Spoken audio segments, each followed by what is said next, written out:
And what is the title of your book? Modern Poetry in China, a Visual Verbal Dynamic.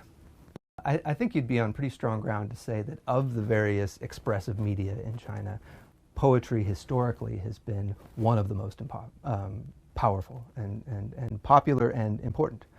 To be a very good poet was to be really the elite of Chinese cultural establishment, more so than being a painter, for instance, more so than being a musician or a dancer or anything else. Poets were really kind of the top. Poets and calligraphers, they were together. The whole idea of modern poetry in Chinese is just unacceptable to a lot of Chinese people, even today. Which is to say, if you were to present them with some form of poetry that does not correspond to particular verse forms, to particular identifiable traditional patterns of poetic composition, it's simply not poetry, it's just bad prose. It's surprising in that it actually has a relatively well-defined time frame.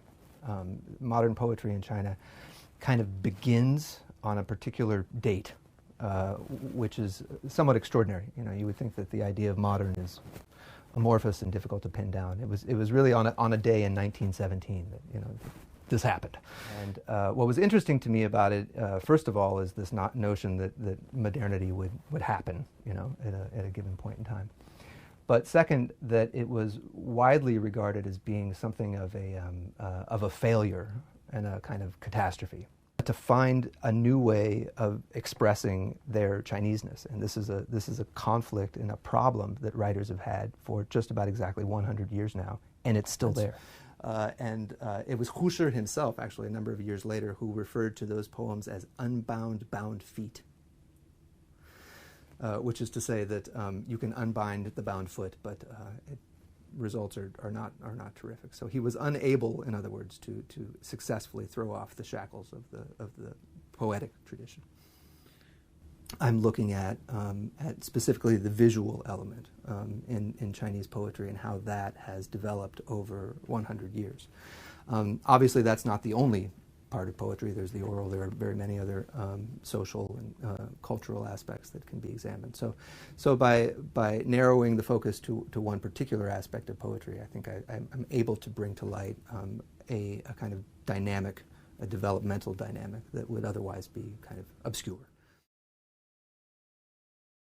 What was the draw then of zeroing in on the visual? Well, I do believe that the visual has been a major catalyst for poetic change. So once again, we start with quite a lot of anxiety about the very kind of being of modern poetry, and from that point, the successful steps forward have been in large part, or in an important respect, visual.